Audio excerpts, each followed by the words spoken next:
नमो नमः बच्चों। आज मैं आपको कारक विभक्ति के बारे में बता रही हूँ।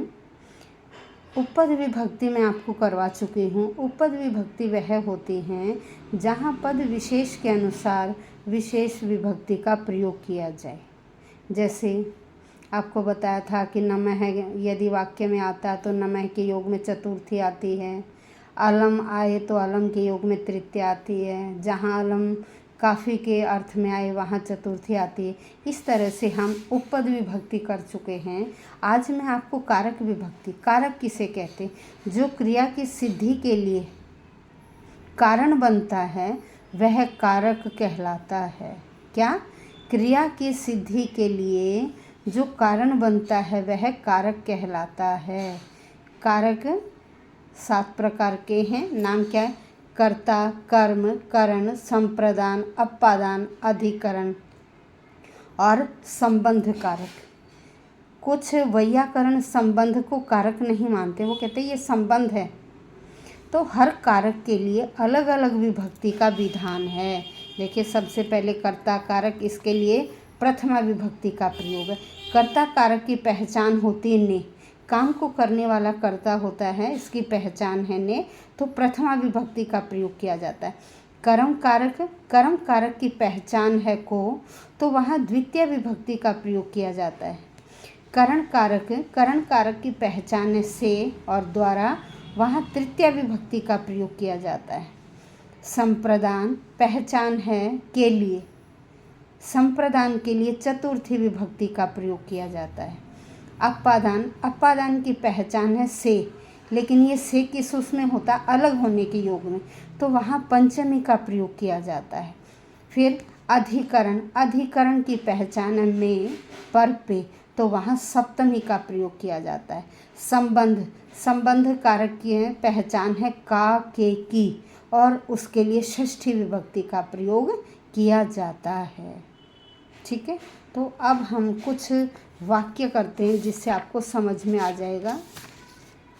देखिए, कर्ता कारक के वाक्य। छात्र जाते हैं, मैं आपको हर काल के लकार के वाक्य करवा चुकी हूँ।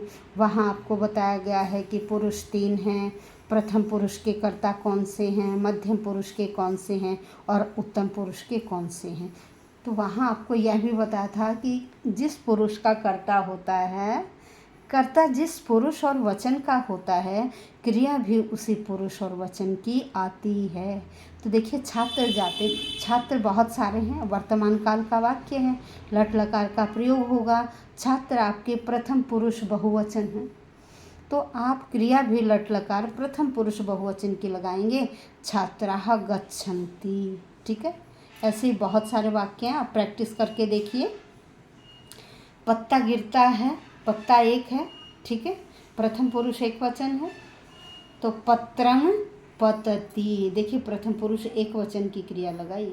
अब आ गया कर्म कारक। ये ऊपर कारक और उनकी पहचान दे रखी, किसके लिए कौन सी विभक्ति आती है, ये सारा दिया गया है। ठीक है, अब हम चलते हैं कर्म कारक। इसकी पहचान है को, वो को कहीं कहीं दिखाई देता है और कहीं दिखाई नहीं देता, अंडरस्टूड होता है। जैसे वह कथा सुनाती, आपको कोई यहाँ दिखाई नहीं दे रहा, वह कथा को सुनाती है।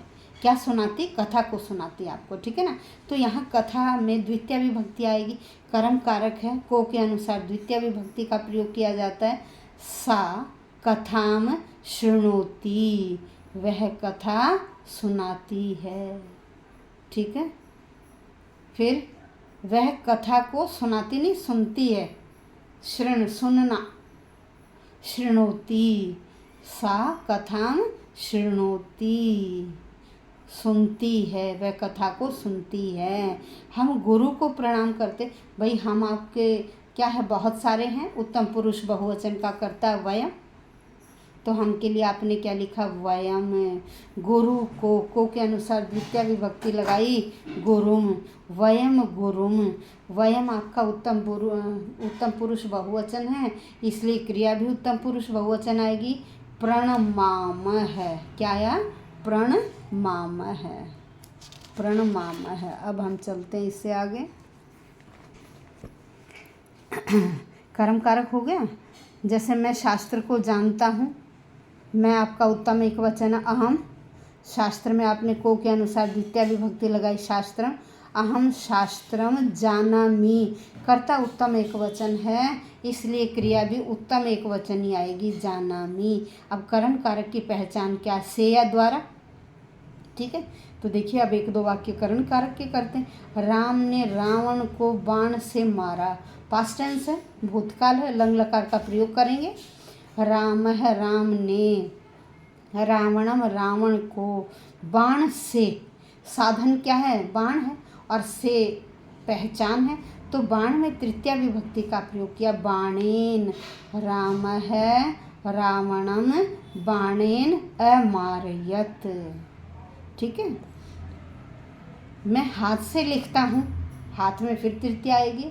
अहम आपका उत्तम एकवचन है, क्रिया भी उत्तम एकवचन की आएगी, अहम हस्तेन लिखामी, अहम हस्तेन लिखामी, ठीक है। वह कानों से सुनता है, स लड़का है, स है, कानों से, कान दो हैं हमारे, तो तृतीय विभक्ति द्विवचन का प्रयोग करेंगे, कर्णेन कर्णाभ्याम, क्या बना द्विवचन में, कर्णाभ्याम, स कर्णाभ्याम शृणोति, स प्रथम पुरुष एकवचन है इसलिए क्रिया भी प्रथम पुरुष एकवचन की ही आएगी। अब चलते संप्रदान कारक पर। संप्रदान कारक, वह मुझे फल देता है, वह मुझे फल देता है, यहाँ तो उपपद विभक्ति भी आगे, देने के योग में जिसे दिया जाए उसमें चतुर्थी आती है। तो देखिए क्या लिखा, स महयम। अब हमने यहाँ मुझको के लिए द्वितीय विभक्ति नहीं लगाई, भाई किसको दे रहा है, मुझे दे रहा, देने के योग में जिसे दिया जाए उसमें चतुर्थी आती है, तो यहाँ अस्मत् चतुर्थी का प्रयोग किया, महयम, स महयम फलम यच्छति, ठीक है। सिपाही विजय के लिए जाता है, एक है सिपाही सैनिक है, जाता है के लिए, युद्ध के लिए जब जाते हैं ना तो प्रयाति वर्ड या धातु का प्रयोग किया जाता है, प्र उपसर्ग का प्रयोग साथ में, प्रयाति, सैनिक है, विजय आए। देखिए विजय के लिए, विजय में चतुर्थी लगा क्योंकि संप्रदान की पहचान के लिए जिस शब्द के साथ के लिए आ गया आपने वहाँ चतुर्थी का प्रयोग किया। ऐसे ही तुम पढ़ने के लिए जाते हो, तुम पठनाय गच्छसि, तुम आपका मध्यम पुरुष एकवचन का करता है इसलिए हमने क्रिया भी मध्यम एकवचन की ही लगाई। अब चलिए अपादान। अपादान की पहचान से अलग हो, वो से किस योग में आता है, अलग होने के योग में, जैसे पेड़ से पत्ता गिरता है, वृक्षात, वृक्ष में पंचमी लगाई, पेड़ से, वृक्षात पत्ता गिरता है, पत्ता बहुत सारे पत्ते गिरते हैं, पत्राणि पतंती, वृक्षात पत्राणि पतंती। अब यहाँ हिंदी लिखिए पत्ता गिरता है, हम पत्रम पतती भी लिख सकते, वो गलत नहीं होगा। यहाँ बहुवचन का प्रयोग है, इन्होंने पत्ते बहुत सारे समझ लिए हैं इसलिए पत्राणि का प्रयोग किया और फिर उसके साथ क्रिया भी बहुवचन की लगाई, वृक्षात पत्राणि पतंती। छात्र विद्यालय से आता है, छात्र है, विद्यालयात आगच्छति, छात्र है, विद्यालयात आगच्छति, ठीक है। विद्यालय में पंचमी लगाई आपने। अब हम चलते हैं इससे आगे। वह शेर से डरता है, देखिए शेर से पंचमी लगाई, शेर में, सह सिंघात विभेति। अब संबंध कारक की पहचान मैंने बताई थी आपको, का के की, जैसे उसका भाई वहाँ है, उसका, तो यहाँ उसमें षष्ठी लगाई, तस्य, भ्राता तत्र अस्ति। अब वृक्ष की शाखा पर फल, वृक्ष में षष्ठी लगाएंगे, काके की है, वृक्षस्य, शाखा पर, में पर पे के अनुसार सप्तमी आगे, वृक्षस्य शाखायाम फलानि संति, फल बहुत सारे हैं इसलिए क्रिया भी बहुवचन की लगाई, संति। मेरा नाम देवदत्त है, मेरा, मेरे के लिए षष्ठी होता मम, मम नाम देवदत्त है, अस्ति। अब अधिकरण देखिए, मैं पर पे के लिए अधिकरण है, मैं विद्यालय में जाता हूँ, मैं के अनुसार आपने विद्यालय में सप्तमी लगाई, अहम विद्यालये गच्छामि। मैं इस घर में रहता हूँ, अहम इस घर में, सप्तमी, अस्मिन गृहे, इदम शब्द में आया अस्मिन सप्तमी का रूप है और गृह भी सप्तमी का। अहम अस्मिन गृहे वसामी, वन में शेर रहता है, वन में सप्तमी आ गई, वने सिंहः वसति। ऐसे ही हम पुस्तकों में देखते हैं, वयम आपका उत्तम बहुवचन है, वयम पुस्तकेषु पश्यामः। संबोधन में क्या है, संबोधन होता है हे बालक इधर आओ, तो संबोधन विभक्ति लगा देंगे, हे बालक अत्र आगच्छ, हे राम यहाँ जाओ वहाँ जाओ, हे राम तत्र गच्छ, संबोधन का प्रयोग कर दिया जाता है। तो इस तरह से हे मित्र यहाँ खेलो, हे मित्र यहाँ के लिए अत्र क्रीड, हे मित्र यहाँ खेलो। तो ये बहुत सारे वाक्य हैं आपके सामने, आप इनका अभ्यास कर सकते हो।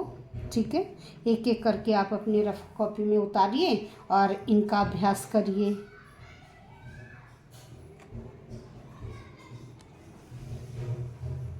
अब ये इससे नेक्स्ट पेज है, यहाँ भी ये कुछ एग्जाम्पल हैं, तो आप इन्हें यहाँ से लिख सकते हैं और फिर प्रैक्टिस करिए। बाद में ये आंसर भी हैं, आप इनसे टैली करके देखिए कि आपने गलत लिखा है या सही लिखा है। इस तरह से ये हो गए आपके कंप्लीट आज कारक विभक्ति। ठीक है, कारक विभक्ति कंप्लीट हो गई है आपकी। और अब हम इससे नेक्स्ट वीडियो में वाच्य परिवर्तन करेंगे। ये है जो टॉपिक मैं करवा रही हूँ, ये 6ठी से 12th तक के सिलेबस के हैं, हर क्लास के बच्चे के लिए फ़ायदेमंद हैं, तो आप इन्हें देख सकते हैं और पढ़ सकते हैं। ध्यान से आपको पढ़ने पर समझ में आ जाएगा। धन्यवाद बच्चों।